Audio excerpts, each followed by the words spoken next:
సర్వాధికారియు నిరంతర స్తోత్రార్హుడు యేసుక్రీస్తు ప్రభు వారి ప్రశస్త నామంలో ఉదయకాలపు వర్తమానాల కొరకు ఎదురు చూస్తున్న మీ అందరికీ ఇమాన్యుయల్ మినిస్ట్రీస్ తరపున మా శుభాభివందనాలు తెలియజేస్తూ ఉన్నాను.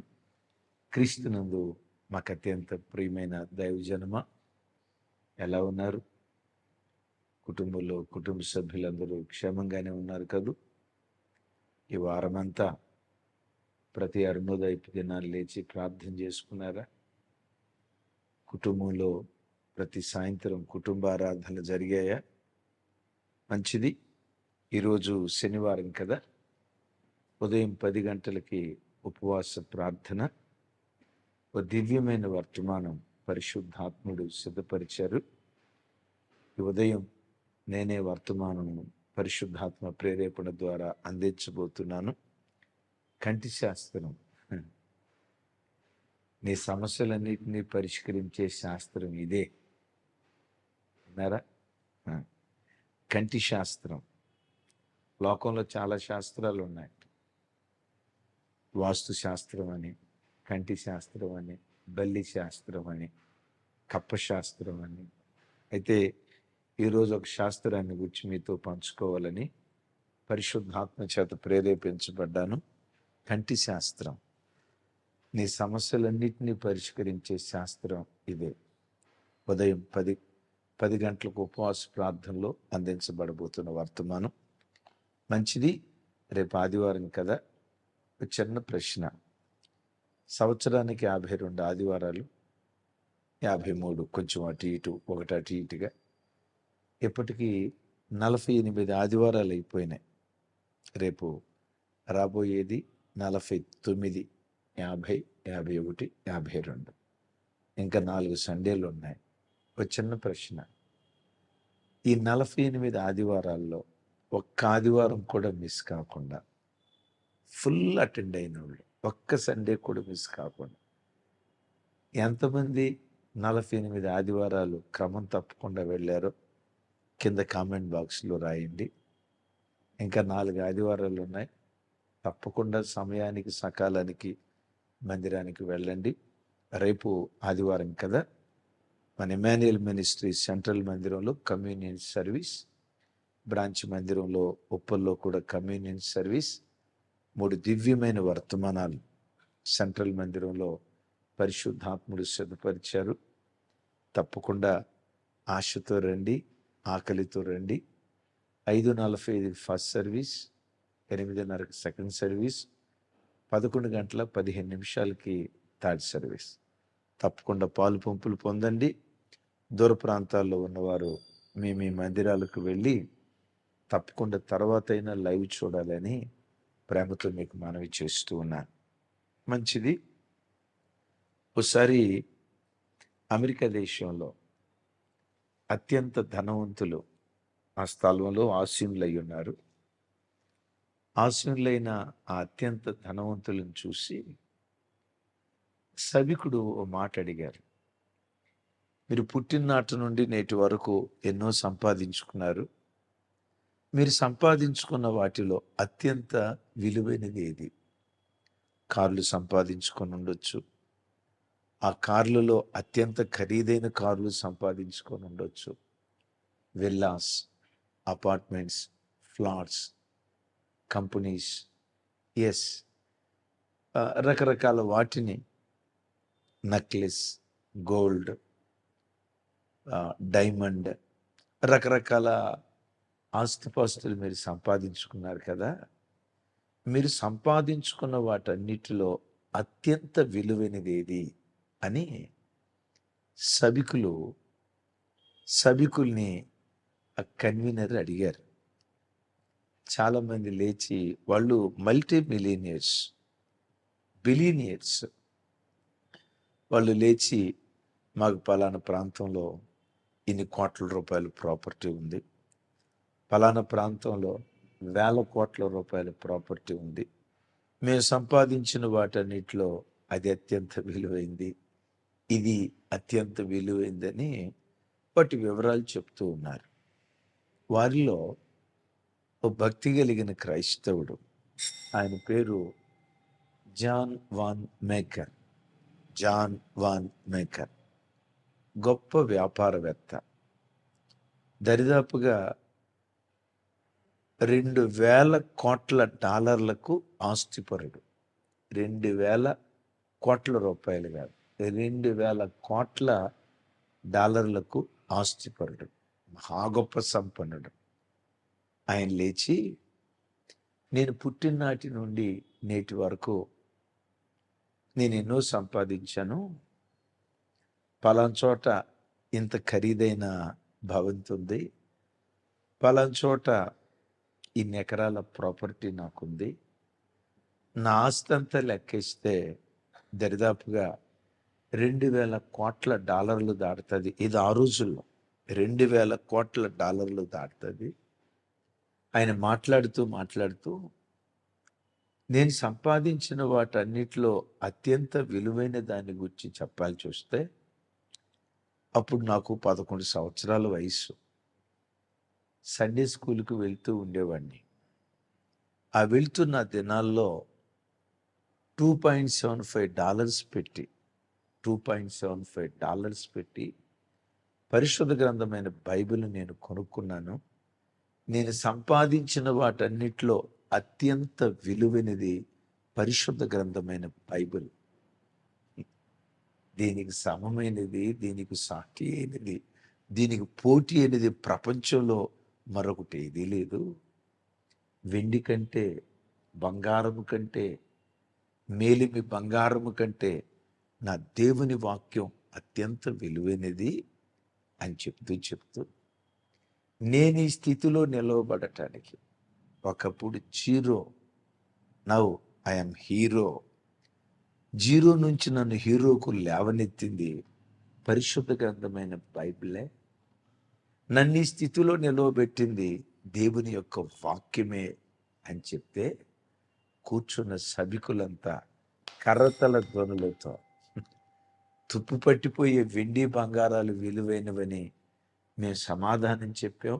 మేము చెప్పిన సమాధానాలకు సిగ్గుతో తల ఉంచుతున్నామని అవమానంతో, సిగ్గుతో తలదించారట. విన్నారా? జాన్ వాన్ మేకర్ తాను సంపాదించిన వాటన్నిటిలో అత్యంత ఖరీదైన, అత్యంత విలువైనదేది $2.75 పెట్టి కొన్న పరిశుద్ధ గ్రంథమైన బైబిల్. తమ్ముడు, ఆదివారం చర్చికి వెళ్ళేటప్పుడు బైబిల్ తీసుకొని వెళ్తున్నావా? బైబిల్ మోసుకోవటానికి, బైబిల్ తీసుకొని వెళ్ళటానికి నామూషిగా ఉందా? ఎక్కడో ప్లాస్టిక్ కవర్లో పెట్టి వాడెవడికో సిగ్గుమాలినుడికి భయపడి, సిగ్గుమాలినుడికి సిగ్గుపడి ప్లాస్టిక్ కవర్లో పెట్టి కూరగాయల మార్కెట్కి వెళ్తున్నట్లుగా సంఖలో పెట్టుకొని వెళ్తున్నావా? రాజగ్రంథం. ఆమేన్. అద్భుతం. అబ్రహాం లింకన్ 11వ సంవత్సరంలో ఉన్నప్పుడు అతని నానమ్మ పరిశుద్ధ గ్రంథమైన బైబిల్ని బహుమానంగా ఇస్తూ నాన్న, జీవితంలో దేవుని వాక్యాన్ని ముందు పెట్టుకో, ప్రథమ స్థానం దేవునికి ఇవ్వు, ప్రథమ స్థానం దేవుని వాక్యానికి ఇవ్వు. వాక్యానికి నువ్వు ప్రథమ స్థానం ఇస్తే ఆ వాక్యం అన్ని విషయాల్లో నేను ప్రథముడుగా నిలవబడుతుంది. ఒకప్పుడు నువ్వు అధముడు అయినా అధములను ప్రథములుగా తీర్చిదిద్దగలిగిన శక్తి దేవుని వాక్యంలో ఉంది అని ఆ నాయనమ్మ అబ్రహాం లింకన్కి బైబిల్ గిఫ్ట్గా ఇచ్చిందట. మీకు తెలుసా? అబ్రహాం లింకన్ ఆ బైబిల్ని జాగ్రత్తగా భద్రపరుచుకొని అమెరికా దేశ అధ్యక్షుడైన తర్వాత తను ప్రమాణ స్వీకారం 11 సంవత్సరాల వయసులో ఏ నాయనమ్మ బైబిల్ ఇచ్చిందో ఆ బైబిల్ మీదే ప్రమాణం చేసి ప్రమాణ స్వీకారం చేశాడు. అయ్యా, ఈ బైబిల్ మీదే నువ్వు ఎందుకు ప్రమాణ స్వీకారం చేశావు? ఆయన ఏమన్నాడు తెలుసా? మా నాన్నమ్మ చెప్పింది, వాక్యానికి ప్రథమ స్థానం ఇవ్వు, ఆ వాక్యం నేను ప్రథముడిగా నిలవబెడతాదని. ఒకప్పుడు అధముడైన నన్ను ఈరోజు అమెరికా దేశానికి ప్రథముడిగా నిలవబెట్టింది జీవము కలిగిన దేవుని వాక్యమే. ఆ తమ్ముడా, అలాంటి రాజగ్రంథం ఇది, అలాంటి దివ్యమైన గ్రంథం ఇది. ధైర్యంగా ఏ ప్లాస్టిక్ కవర్లో పెట్టద్దు, ఏ బ్యాగులో పెట్టద్దు. రాజగ్రంథాన్ని చేతబూని రాజులాగా టీవీగా నడుచుకుంటూ వెళ్ళు. అరే ఆడు స్మోకర్, సిగరెట్ తాగేవాడు సిగ్గు లేకుండా నడు రోడ్డు మీద దమ్ము లాగుతాడండి, ముక్కులో నుంచి వదులుతాడు. రైలు గొట్టంలో నుంచి పొగ వచ్చినట్టు మన కంపెనీలో నుంచి పొగ వస్తుంది చూసారా? మా కెమికల్ ఫ్యాక్టరీస్కి చూడండి, కెమికల్ ఫ్యాక్టరీలో నుంచి పొగ వచ్చినట్టు వాడు ముక్కులో నుంచి పొగ. వాడికి సిగ్గు లేదు. సిగ్గుపడాల్సిన వాటిలో వాడు సిగ్గుపడకుండా ధైర్యంగా వాడు రోడ్డు మీద ఉంటే రాజగ్రంథం పట్టుకుని రావటానికి నీకు ఎందుకు సిగ్గు తమ్ముడా? రైట్. ఎందుకు? ఈ దేవుని వాక్యాన్ని పదే పదే మనం చదవాలి. దేవుని వాక్యం దగ్గరికి పదే పదే ఎందుకు రావాలి? ప్రతిరోజు తమ్ముడా వాక్యం చదివేవా, చెల్లి వాక్యం చదివేరా అని ప్రతిరోజు ఎందుకు అడుగుతామో తెలుసా? ఈ వాక్యంలో, లేఖనాల్లో ఉన్న శక్తి 4 మాటల్లో చెప్తాను. భక్తుడైన దావీదు గారు లేఖనాలను గురించి మాట్లాడుతూ 119వ కీర్తన చూడండి ఒకసారి. 119వ కీర్తన 104వ చరణం. నీ ఉపదేశం వలన నాకు వివేకము కలిగెను, తప్పుడు మార్గములన్నీ నాకు అసహ్యములాయెను. వినారా? నీ ఉపదేశం వలన నాకు వివేకం కలిగింది, తప్పుడు మార్గాలన్నిటి పట్ల అసహ్యత నాకు కలిగింది అంటాడు. మానవాళి బ్రతుకులో మనిషికి పవిత్రతను పుట్టించగలిగిన ఒకే ఒక్క గ్రంథం పరిశుద్ధ గ్రంథమైన బైబిల్. తప్పుడు మార్గాలన్నిటి పట్ల అసహ్యత, విన్నారా? తప్పుడు మార్గాలన్నిటి పట్ల అసహ్యత, పవిత్రంగా బ్రతకాలనే ఆరాటం నీ గుండెల్లో పుట్టించగలిగే ఒకే ఒక్క గ్రంథం పరిశుద్ధ గ్రంథమైన బైబిల్. చూడండి, లోకంలో కొన్ని పుస్తకాలు చదివేటప్పుడు, కొన్ని సాహిత్యాలు చదివేటప్పుడు కాముకత్వం రేగుతూ ఉంటుంది, మనస్సు అపవిత్రమైపోతూ ఉంటుంది, చెడుతనం చేయటానికి మనిషి ఆరాటపడుతూ ఉంటాడు. వింటున్నారు ఈ మాట? లోకంలో ఏ పుస్తకమైనా మనిషికి అపవిత్రత పుట్టిస్తుందేమో, కానీ నీ గుండెల్లో పవిత్రతను పుట్టించగలిగే ఏకైక గ్రంథం పరిశుద్ధ గ్రంథమైన బైబిల్. అంటాడు, తప్పుడు మార్గాలన్నిటి పట్ల అసహ్యత నాకు కలుగుతుంది అంటాడు. What a wonderful statement. ఏమన్నారు? తప్పుడు మార్గాలన్నిటి పట్ల చెప్పాలి అసహ్యత. అసహ్యం అనే పదం ఎక్కడ వాడతాం కదా? అబ్బో, కొన్ని చేదరి, అబ్బో చీ అంటాం చూసారా? దేవుని వాక్యం ప్రతి దినం నువ్వు ధ్యానిస్తూ ఉంటే పాపం పట్ల ఒక తెలియని అసహ్యత, యావగింపు నీ గుండెల్లో పుట్టించేది దేవుని వాక్యం. తమ్ముడు, అందుకనే ప్రతి దినం లేఖనాన్ని ధ్యానించు, అధ్యయనం చేయి.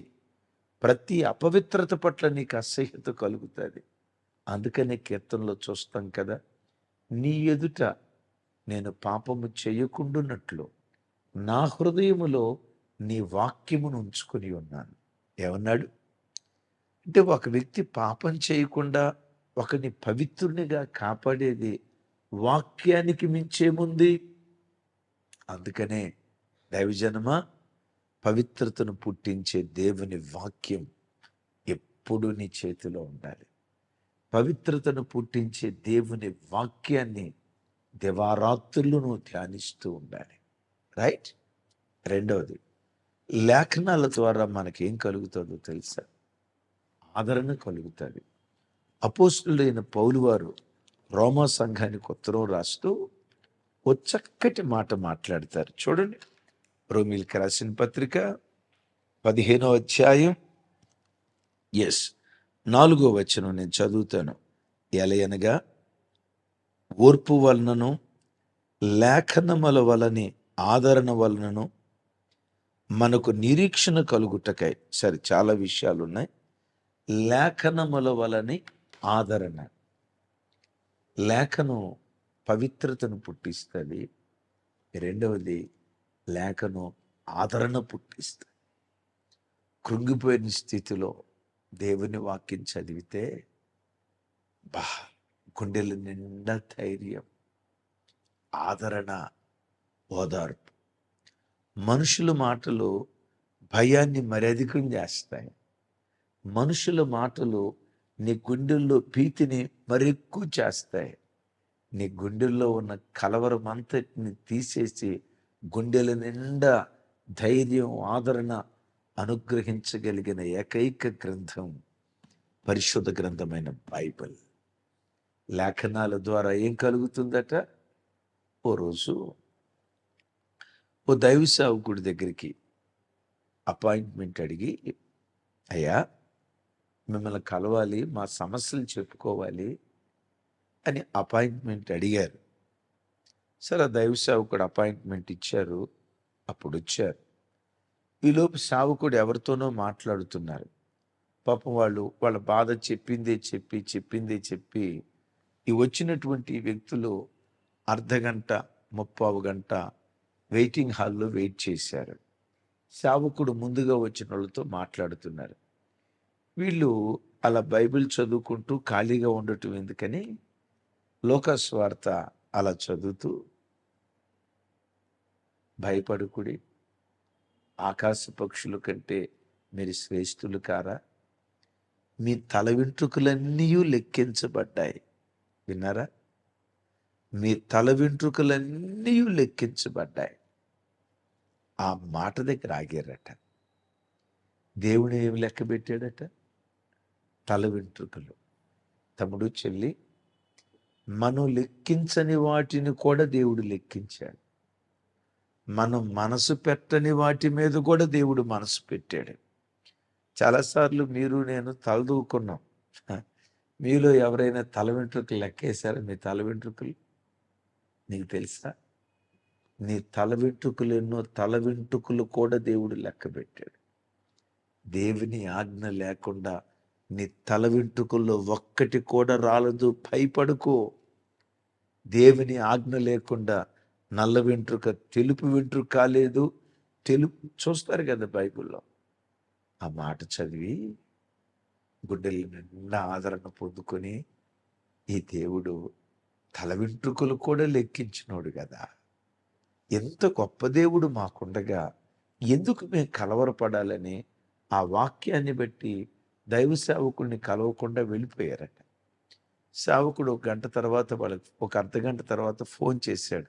బ్రదర్, ఇలా వచ్చారట, అపాయింట్మెంట్ అడిగారు, తిరిగి వెళ్ళారేంటి? సారీ, నేను లేట్ చేసినందువల్ల మీరు ఏమైనా అంటే వాళ్ళు చెప్తున్నారట, అయ్యా మీరు అలా కొంచెం వెయిట్ చేయమనేసరికి మేము బైబిల్ చదువుకున్నాం, మీ ద్వారా మాకు ఆదరణ దొరుకుతుందని వచ్చాం, నిజమే. కానీ దానికి ముందుగానే లేఖనము ద్వారా దేవుడు మాకు ఆదరణ కలుగు చేశాడు. వాక్యం మాకు ధైర్యాన్ని ఇచ్చింది. సంతోషంగా మేము వెళ్తున్నామయ్యా, థ్యాంక్ యూ అన్నారట. వారి జీవితంలోనే కాదు, ఓసారి మన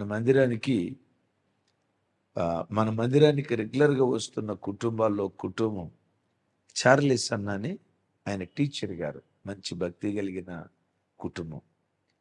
అయితే వాళ్ళ ప్రాంతంలో మేము ఒకసారి సువార్త సభ ఏర్పాటు చేసినప్పుడు మెడ్రాస్ నుంచి వాళ్ళ బంధువులు వస్తూ నన్ను అపాయింట్మెంట్ అడిగారు. తప్పకుండా అపాయింట్మెంట్ ఇస్తానన్నా, నన్ను వచ్చి కలవమను అని. సరే, ఆ మీటింగ్కి వచ్చారు.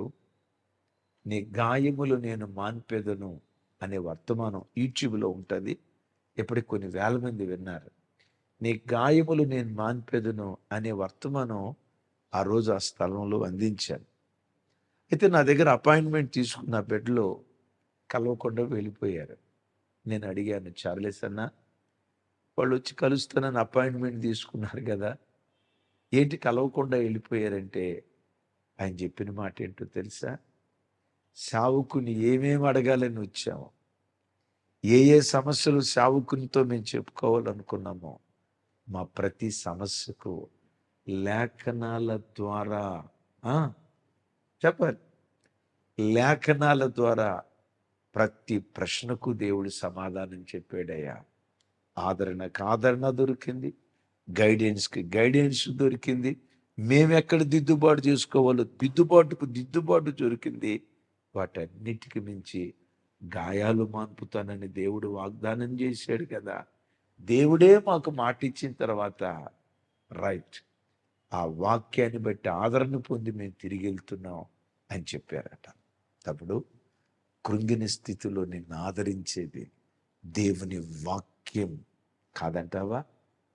బలహీనపడిన సమయంలో నిన్ను బలపరిచేది దేవుని వాక్యం. అందుకని వాక్యం ఉంటుంది, మనుషుడు రొట్టె వలన కాదు దేవుని నోట్ కదా. అందుకని ప్రతి దినం దేవుని వాక్యాన్ని ధ్యానిస్తూ ఉంటాం. దైవజనమా, ఎందుకు పదే పదే లేఖనాలు ధ్యానించాలి? నంబర్ 1, పరిశుద్ధతను పుట్టిస్తుంది. నంబర్ 2, ఆదరణ పుట్టిస్తుంది. నంబర్ 3, నిత్య జీవాన్ని గూర్చిన నిరీక్షణ పుట్టించే ఏకైక గ్రంథం పరిశుద్ధ గ్రంథమైనటువంటి బైబిల్. యోహాను సువార్త 5వ అధ్యాయం 39వ వచనం, లేఖనములు యందు మీకు నిత్య జీవము కలదని తలంచుచు పరిశోధించుడి. ఏంటట? లేఖనములు యందు నిత్య జీవం. అయ్యలారా, అమ్మలారా, పరలోక రాజ్యాన్ని గూర్చి మానవాళికి తెలియజేసే ఏకైక గ్రంథం. విన్నారా? పరలోక వైభవాన్ని గూర్చి తెలియజేసే ఏకైక పుస్తకం పరిశుద్ధ గ్రంథమైన బైబిల్. బైబిల్కి కొంతమంది బైబిల్ పండితులు ఇచ్చే నిర్వచనం, బైబిల్ ఇంగ్లీష్లో BIBLE. B stands for behold, I stands for eye, B stands for bring, I stands for life, E stands for eternity. మొత్తాన్ని కలిపితే behold, I bring the life of eternity. Behold, I bring life of eternity. Eternity అంటే నిత్యత్వం. మానవాళికి నిత్యత్వాన్ని ప్రసాదించగలిగే ఏకైక గ్రంథం పరిశుద్ధ గ్రంథమైన Bible. నిజమే. నేనంట, నువ్వు సంపాదించిన బంగారం పరలోకాన్ని నిన్ను చేర్చగలదా? నో. ఉగ్రత దినాన ఆస్తి అక్కరకు రాదు అని వాక్యంలో రాసి ఉంది కదా.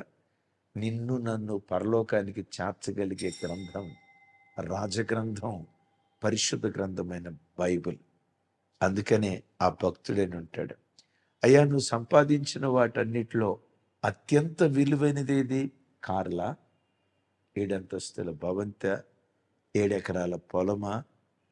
1,50,00,000 రూపాయల రోల్స్ రాయల్ కారా? నువ్వు సంపాదించిన వాటిలో అత్యంత విలువైనది ఏది అంటే $2.75 పెట్టి కొన్న పరిశుద్ధ గ్రంథమైన బైబిల్ నా జీవితంలో నేను కొన్న వాటిలో, నేను సంపాదించిన వాటిలో అత్యంత విలువైనది అన్నాడు. ప్రతి ఒక్కరూ పరిశుద్ధ గ్రంథాన్ని చేతబోనండి, ప్రతి దినం ధ్యానించండి, దాన్ని చేతబోని ఆదివారపు ఆరాధనకు రాజుల్లాగా రాణుల్లాగా నడుచుకుంటూ వెళ్ళండి. అట్టి కృప దేవుడు మనకు దయచేయునుగాక. ప్రార్థన చేస్తాను. తండ్రి, రాజగ్రంథాన్ని గురించి విలువైన మాటలు మాకు తెలియచేశావు అయ్యా. ఆ భక్తులు మాట్లాడిన మాటలు, ఇదిగో ఈ వాక్యం విన్న ప్రతి బిడ్డ ప్రతి దినం లేఖనాలు పరిశోధించే కృపద ఇచ్చి, ఏ బిడ్డ లేఖనాలను నిర్లక్ష్యం చేయకూడదయ్యా, వాక్యాన్ని నిర్లక్ష్యం చేయకూడదయ్యా. లేఖనాలలో నిత్య జీవం ఉన్నదని మాట్లాడావు. నిత్య జీవానికి వారసులుగా ఆదరణ పొందినట్లుగా విశేషంగా అయ్యా తప్పుడు మార్గాలన్నిటి పట్ల అసహ్యత కలుగున్నట్లుగా మీ వాక్యాన్ని దివారాత్రులు ధ్యానించే కృపద ఇచ్చేయండి. చేతులెత్తి నీ ప్రజలను ఆశీర్వదిస్తూ యేసు నామం పేరిట ప్రార్థించి పొంది ఉన్నాం తండ్రి. ఆమేన్. తండ్రి అయిన దేవుని ప్రేమ, కుమారుడైన యేసుక్రీస్తు వారి దివ్య కృప, పరిశుద్ధాత్మ దేవుని సహవాసం మనకు సకల పరిశుద్ధులకు సదా తోడయుండి నడిపించునుగాక. ఆమేన్.